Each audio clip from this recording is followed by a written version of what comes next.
Welcome students, class 12 mathematics classes. हमारा ये topic चल रहा है इंटीग्रेशन। इसकी एक्सरसाइज 7L पे हैं हम। इसके मोस्टली क्वेश्चन हम कर चुके हैं। इसका लास्ट क्वेश्चन रह गया है एक्सरसाइज का, ओनली क्वेश्चन नंबर 17। तो देखो, इसको क्वेश्चन नंबर 17 को हम कैसे करेंगे। ये क्वेश्चन नंबर 17 है, ये प्रूव करना हमें। इसमें prove that integration 2 sin x plus 3 cos x upon 3 sin x plus 4 cos x dx is equal to 18x upon 25 plus 1 upon 25 log 3 sin x plus 4 cos x plus c। ठीक है, ये हमें prove करना है। तो इसको prove करने के लिए लेफ्ट हैंड साइड ले लो इसकी, या प्रूव कर देते हैं बस ऐसे। ये हमारा इंटीग्रेशन हो गया। i is equal to 2 sin x plus 3 cos x upon 3 sin x plus 4 cos x dx। तो इसमें हम लेट करेंगे, मतलब जो न्यूमरेटर है उसको डिनोमिनेटर को जो है वो न्यूमरेटर की फॉर्म में बनाओगे। तो इसको इस तरह से लेट करेंगे, इस टाइप से होंगे ये क्वेश्चन। जैसा हमारा ये हो गया न्यूमरेटर, ठीक है, 2 sin x plus 3 cos x। तो ये किसके बराबर होगा हमारा, a इंटू डिनोमिनेटर जो है हमारा 3 sin x plus 4 cos x, ठीक है, और plus b into D upon d x 3 sin x plus 4 cos x। मतलब जो हमारा न्यूमिनेटर है उसको हम किसके इक्वल लिख लेंगे, a इंटू ए कोई कांस्टेंट है और जो डिनोमिनेटर है वो फिर b कोई कांस्टेंट है और फिर डिनोमिनेटर का स्क्वायर। तो इस तरीके से इसको करेंगे। तो ये हो गया हमारा 2 sin x plus 3 cos x, ठीक है, और इक्वल टू ये तो ऐसा ही है हमारा a into 3 sin x plus 4 cos x। इसका डिफ्रेंशिएट कर दो, तो sin x का डिफ्रेंशिएशन हो गया 3 cos x और cos x का हो गया sin माइनस sin x, तो माइनस 4 sin x, ठीक है। तो अब sin x वाले एक जगह ले लो, जैसे ये 2 sin x है हमारा, ये 3 cos x है, तो इधर तो sin cos सेपरेट ही है, इधर नहीं है। यहाँ पे sin x का कोफिशिएंट क्या बनेगा, यहाँ पे देखो इसकी मल्टीप्लाई हो जाएगी, तो ये हो जाएगा 3a। यहाँ sin x का कोफिशिएंट 3a हो गया, यहाँ sin x का कोफिशिएंट हो जाएगा minus 4b into sine x हो गया, ठीक है। अब cos x का कोफिशिएंट यहाँ 4a हो गया, ठीक है, और यहाँ हो गया प्लस 3b cos x, ठीक है। तो अब दोनों साइड का sin x और cos x के कोफिशिएंट की कंपेयर कर दो। तो कंपेयरिंग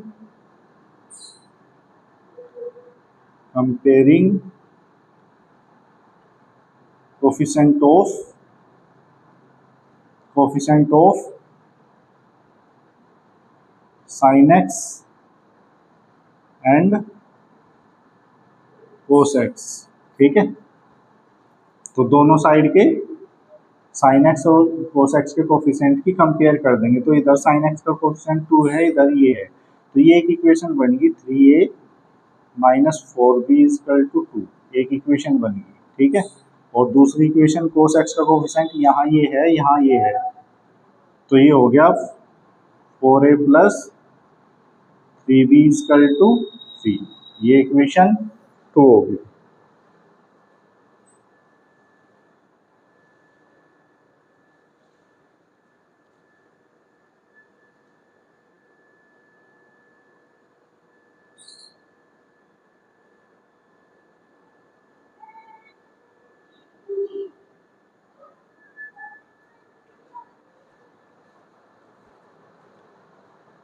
तो इन दोनों इक्वेशन को क्या करेंगे, अभी हम सॉल्व कर लेंगे, ठीक है।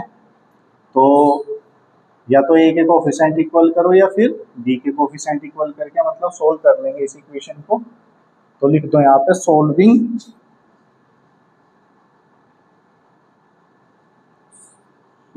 द इक्वेशन 1 एंड 2, 1 और 2 को सोल्व कर लेंगे। तो जैसे बी को कट करने के लिए 3 से पहली इक्वेशन में मल्टीप्लाई कर दो, 4 की दूसरी में, तो 3 की इसमें करेंगे तो ये 9a माइनस 12b और इक्वल टू 6, मतलब इसमें कहीं से कर दी हमने, 3 से मल्टीप्लाई कर दी, ठीक है। और इसमें कर देंगे 4 से, तो ये हो गया 16a और प्लस 12b और इक्वल टू 9, ठीक है। और साइन एक जैसे हैं तो 12b से 12b कट गया और 16 9 हो गए 25a और 9 और 6 हो गए 15, तो a इक्वल टू हो गया 15/25। तो ये a की वैल्यू यहाँ आ गई। अब a की वैल्यू पुट कर दो कोई सी भी इक्वेशन में, तो put a equal to 15/25 in equation 1 में पुट कर दो a की जगह, तो 3 into 15/25, 15 into 25 minus 4b equal to 2, ठीक है। तो अभी क्या करेंगे, ये इधर ले आओ, तो ये हो गया 15 दूनी 30, मतलब 4b इक्वल टू 30/25 में से 2 सब्ट्रैक्ट हो गया, जैसे 2 को इधर दिया है, 4b को इधर पहुँचा दिया, तो 4b इक्वल टू एलसीएम आ गया इसमें 25, तो 30 माइनस 50 हो गया, 30 माइनस 50 हो गया। तो कितना बनेगा ये, अब ये हो गया b की वैल्यू, अब ये नीचे चला जाएगा, मतलब 4b इक्वल टू 30 में से 50 गया तो कितना बचा, 30 में से 50 घटा दो तो माइनस के 20/25 रह गया, ठीक है। और अपॉन 4 भी आ गया, तो अब 4 से इसको काट दिया, 4 पंजे 20 और 4 से इसको काटेंगे, यहाँ से तो 4 हट ही गया है, तो b इक्वल टू कितना आ गया, -1/25 आ गया, -1/25 आ गया, ठीक है। तो इस तरीके से कैलकुलेशन होगी हमारी। भाई पहली इक्वेशन में हमने 3 से मल्टीप्लाई किया था, 9a और 12b और 6, और इसमें फिर किया हमने इसमें तो हमने 3 से किया मल्टीप्लाई, ठीक है।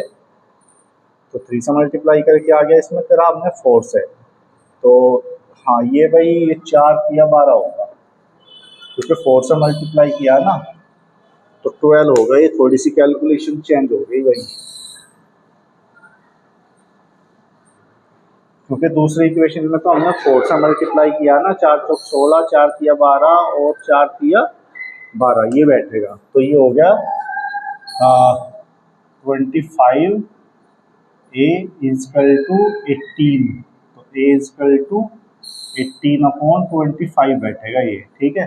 अब पुट कर दो, put a equal to 18/25 in equation first में आप रख दो, तो ये हो गया 3 इंटू 18/25 और माइनस 4b इक्वल टू 2, तो ये हो गया 4b, मतलब इसको 2 को इधर ले आओ, 4b को इधर पहुँचा दिया, तो ये इधर घट जाएगा, तो 4b इक्वल टू कितना हो गया, 18 दूनी 36 अपॉन 25 और -2, ठीक है। तो ये हो गया 4b, एलसीएम आ गया 25, तो ये हो गया 36 माइनस 50, तो 4b इक्वल टू 35 में से 50 घटा दो, 36 में से 50 घटा दो, तो माइनस के 14/25 हो गया, ठीक है। तो b की वैल्यू कितनी आ गई, -14/25 और अपॉन 4, ठीक है। तो 4 से इसको डिवाइड कर दो, 4 से डिवाइड करेंगे तो 2 दूनी 4 और ये आ गया 7, तो b इक्वल टू कितना आ गया, -7/50 हो गया, b की वैल्यू -7/50 हो गया, तो इस तरीके से ये कैलकुलेशन हमने कर ली। अब हम आगे क्वेश्चन करेंगे। अब जो क्वेश्चन हमारा बनेगा, मतलब ये जो न्यूमरेटर था इसकी वैल्यू ये है, मतलब यहाँ ए की और बी की वैल्यू यहाँ रख देंगे हम, तब इसको कैलकुलेट करेंगे। ठीक है, तो अब आगे कैलकुलेट कर लेंगे इसको। ठीक है, तो इस टाइप से करेंगे। देखो यहाँ से आगे क्या होगा। अब नाउ जो क्वेश्चन हमारा बना, अब वो ये बना आई इज इक्वल टू, जो ये न्यूमिनेटर था इसकी जगह ये हमारी कैलकुलेशन आई, ये न्यूमिनेटर था ना ये, इसकी जगह ये आया, तो ये की वैल्यू कितनी है हमारी 18/25। ठीक है, तो ये बना 18/25, 18/25 into 3 sin x plus 4 cos x। ठीक है, और ये माइनस 7/50, भाई ये b की जगह 7/15 और ये 3 cos x minus 4 sin x। ठीक है, तो ये बना। अब इसके पूरे के बटे में क्या है, इसके पूरे के बटे में ये था, ये हमारा 3 sin x plus 4 cos x और dx। तो जब दोनों के अलग अलग फॉर्म में लिखेंगे तो यहाँ तो ये कट जाएगा, यहाँ कट जाएगा, तो बस इसका इंटीग्रेशन करना। तो इसका इंटीग्रेशन कितना होगा, 18/25 का इंटीग्रेशन, तो 18/25 का इंटीग्रेशन तो 18/25 इंटू एक्स हो गया। ठीक है, इसका करेंगे तो कैसे करेंगे, ये तो बाहर ही रहेगा हमारा, -7/50 तो आ गया हमारा बाहर ही। ठीक है, और ये क्वेश्चन हमारा बन गया 3 cos x minus 4 sin x। ठीक है, और अपॉन ये है ही 3 sin x plus 4 cos x। ठीक है, dx। तो जब इसका इंटीग्रेशन अभी करेंगे हम, तो ये इसका डिफ्रेंशिएशन बैठा है, तो इसे मान लेंगे, इसे मान लेंगे तो इसका डिफ्रेंशिएशन ये आ जाएगा। तो इसकी 3 cos x minus 4 sin x dx की जगह तो dt हो जाएगा, ये 1/t हो जाएगा, और ये log t आ जाएगा, log t हो जाएगा। लेकिन ये 1/25 दे रखा है, तो कहीं कैलकुलेशन में मिस्टेक हुई है। मतलब पहली इक्वेशन में हमने 3 से मल्टीप्लाई किया था, तो 3 इंटू 18/25। अच्छा, ये मल्टीप्लाई गलत होगी भाई, ये 18×3 = 54 हुए ना, 18×3 = 54, तो 54 माइनस 2 54 माइनस 50 का मतलब कितना हो गया, 4 आ गया। ठीक है, तो जब 4 आ गया तो ये 1/25 ही बैठेगा। b इक्वल टू कितना आ गया, 1/25 बैठेगा। यहाँ भी ये 1 प्लस का बैठेगा, प्लस 1/25, तो ये हो गया हमारा प्लस 1/25। ठीक है, और सीधा हो गया, बस ये क्या हो गया भाई, इसे मानेंगे, ये आ गया हमारा, तो 1/t हो गया। 1/t का क्या हो जाएगा, log t, या t की जगह ये है, तो ये आंसर हो गया बस 18/25 x plus 1/25 log 3 sin x plus 4 cos x और प्लस c, तो ये आंसर हमारा होगा। ठीक है, तो इस तरीके से क्वेश्चन हम ये कर लेंगे। तो बस कैलकुलेशन है, ध्यान रखना है, बस कैलकुलेशन को थोड़ा तरीके से करना है, तो ये एक्सरसाइज हमारी कंप्लीट हो जाती है। यदि इसमें कोई प्रॉब्लम हो तो नेक्स्ट क्लास में आप क्वेश्चन पुट अप कर सकते हैं। ठीक है, तो अब नेक्स्ट एक्सरसाइज पे चलते हैं हम। नेक्स्ट एक्सरसाइज है हमारी 7m। इसमें थोड़ा सा क्वेश्चन का पैटर्न और चेंज हो जाता है। वैसे सभी क्वेश्चन एक ही तरह के हैं, तो एक क्वेश्चन हम समझ लेते हैं, उसी से सारे क्वेश्चन इसके हो जाएंगे। ठीक है, तो देखो क्या है क्वेश्चन का पैटर्न। एक्सरसाइज 7m है अब हमारी।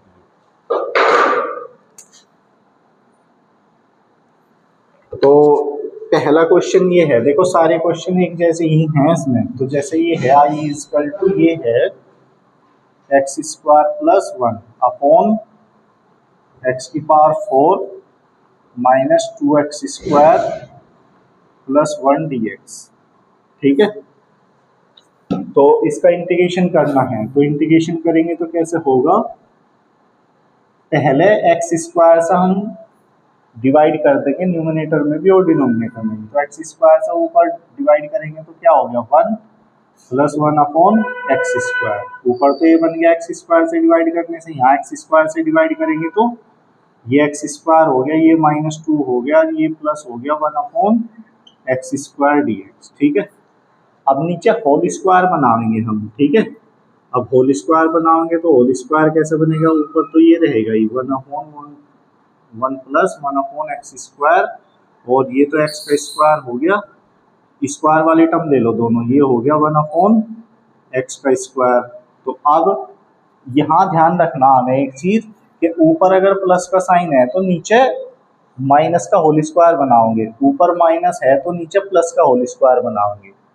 ठीक है, ध्यान रखना, अगर ऊपर प्लस है तो नीचे माइनस का होल स्क्वायर बनाओगे, अगर ऊपर माइनस है तो नीचे प्लस का होल स्क्वायर बनाओगे। इसका रीजन क्या है अभी ये समझ आ जाएगा तुम्हारे। ठीक है, तो अभी यहाँ ऊपर प्लस है तो माइनस का होल स्क्वायर बनाना तो -2 इंटू करेंगे, क्योंकि जब तो माइनस का होल स्क्वायर करने बनेगा ना, मतलब 2ab वाली टर्म जब माइनस होगी तब माइनस का होल स्क्वायर बनेगा। तो 2 into first term x, second term 1 upon x, ये अपनी तरफ से हमने घटा दिया। तो जितना घटाया उतना हम इसमें, वैसे तो ये देखो यही है -2 ही है, इसमें सीधा का सीधा ही बन गया, इससे एक 18, मतलब ये होल स्क्वायर ही है सीधा, तो कुछ करने की तुम्हें जरूरत है नहीं, तो सीधा ही लिख देंगे हम इसमें। ये 1 प्लस 1 अपॉन एक्स स्क्वायर हो गया, ये होल स्क्वायर किसका हो गया, एक्स माइनस 1 अपॉन एक्स का होल स्क्वायर एक्स dx हो गया। अब देखो जब इसे हम मानेंगे तो इसका डिफ्रेंशिएशन ये होगा, अगर यहाँ प्लस होता तो यहाँ माइनस आता, तो समझ गए ना क्यों माइनस का बनाना जरूरी है। तो अगर ऊपर प्लस है तो माइनस का बनाओगे होल स्क्वायर, अगर ऊपर माइनस है तो प्लस का होल स्क्वायर बनाओगे। अब इसे मान लो, इसका डिफ्रेंशिएशन करके ये हमारा आएगा। तो लेट कर लो, देखो जो न्यूमिनेटर है इसको लेट कर लेंगे, let x minus 1 upon x is equal to t. तो differentiate with respect to x, x के रेस्पेक्ट डिफ्रेंशिएशन कर दो तो ये 1, और 1 अपॉन एक्स का करेंगे तो एक्स की पावर -1 लिख के करेंगे, तो एक्स की पावर -1 का क्या हो जाएगा, माइनस माइनस प्लस हो गया, और 1 अपॉन एक्स स्क्वायर हो जाएगा, और D t upon d x, मतलब जो ऊपर है वही आ जाएगा इसका डिफ्रेंशिएशन, जो ऊपर है वही सेम डिफ्रेंशिएशन आ जाएगा। तो 1 upon 1 plus x square d x की जगह क्या हो गया हमारा डी टी हो गया। तो क्वेश्चन हमारा ये बन गया आई इज इक्वल टू, ऊपर तो डी टी हो गया सीधा, और नीचे ये क्या हो गया टी स्क्वायर, इसको टी माना ना, तो टी स्क्वायर का इंटीग्रेशन अब करना है हमें। ठीक है, तो टी स्क्वायर का इंटीग्रेशन ऊपर लिख के करेंगे ना, मतलब इसको टी की पावर -2 डी टी करेंगे लिख के, तो टी की पावर -2 का क्या हो जाएगा, टी की पावर -1 अपॉन टी की पावर वो -1, क्योंकि एक पावर जोड़ देंगे और जो पावर जुड़ के आएगी उसी को अपॉन में लिखेंगे। तो ये हो गया हमारा एक तरह से -1 अपॉन टी हो गया।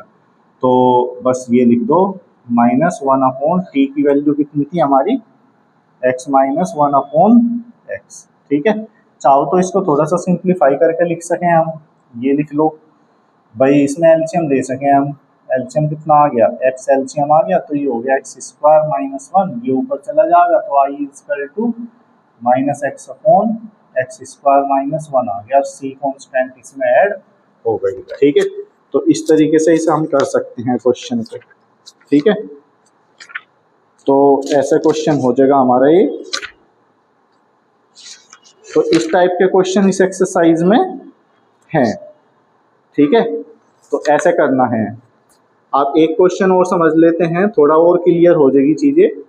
बस पैटर्न यही है इस एक्सरसाइज के क्वेश्चनों का कि ऊपर नीचे एक्स स्क्वायर से हमें डिवाइड करना, और नीचे होल स्क्वायर कैसा बनाओगे, अगर ऊपर प्लस है तो नीचे माइनस का होल स्क्वायर बनाएंगे, अगर ऊपर माइनस है तो नीचे प्लस का होल स्क्वायर बनाएंगे। तो इस टाइप के ये क्वेश्चन है। ठीक है, तो अब नेक्स्ट क्वेश्चन, एक क्वेश्चन और देख लेते हैं इसका। सभी क्वेश्चन एक जैसे ही हैं वैसे इस एक्सरसाइज के। तो एक क्वेश्चन और देख लेते हैं इसका, सेकंड क्वेश्चन देख लो। तो क्वेश्चन नंबर सेकंड ये है हमारा, क्वेश्चन नंबर 2 ये है I is equal to x square plus 1 upon x की पावर 4 प्लस 1 dx। तो उसी तरह से करेंगे, एक्स स्क्वायर से डिवाइड कर दिया ऊपर तो 1 अपॉन 1 रह गया, यहाँ तो एक्स स्क्वायर से डिवाइड करने से ये 1 अपॉन एक्स स्क्वायर हो गया, यहाँ रह गया एक्स स्क्वायर और प्लस ये हो गया 1 अपॉन एक्स स्क्वायर dx। तो इसमें क्या करेंगे, होल स्क्वायर बनाना, इसमें भी हमें माइनस का बनाना है होल स्क्वायर। तो ये है ये ऊपर, तो ये तो एक्स का स्क्वायर हो गया, ये 1 अपॉन एक्स का स्क्वायर हो गया, minus 2 into first term x और सेकंड टर्म 1 अपॉन एक्स। तो मतलब एक तरह से हमने 2 घटाया, तो 2 घटाया तो 2 ही जोड़ेंगे इसमें, ये अपनी तरफ से ऐड और सब्ट्रैक्ट करा, ये एक्स एक्स कट गया ना, तो 2 ही तो घटाया एक तरह से, और जितना घटा उतना ही हमने जोड़ दिया। ठीक है, तो ये हो गया 1 प्लस 1 अपॉन एक्स स्क्वायर, और ये यहाँ से यहाँ तक का तो होल स्क्वायर हो गया किसका, एक्स माइनस 1 अपॉन एक्स का होल स्क्वायर हो गया, और ये हो गया प्लस 2 dx। ठीक है, तो जब ये अभी से मानेंगे तो ऊपर का आ जाएगा डिफ्रेंशिएशन। तो लेट कर लेंगे हम, let x minus 1 upon x is equal to t. तो differentiate with respect to x। ठीक है, तो x के रेस्पेक्ट क्या कर देंगे, इसका हम डिफ्रेंशिएशन कर देंगे। तो डिफ्रेंशिएशन करके क्या आ गया हमारा, ये डिफ्रेंशिएशन करके ये आ गया, ये तो हो गया हमारा 1 और प्लस 1 अपॉन एक्स स्क्वायर, मतलब जो ऊपर थी टर्म वही आ जाएगी, और equal to d t upon d x.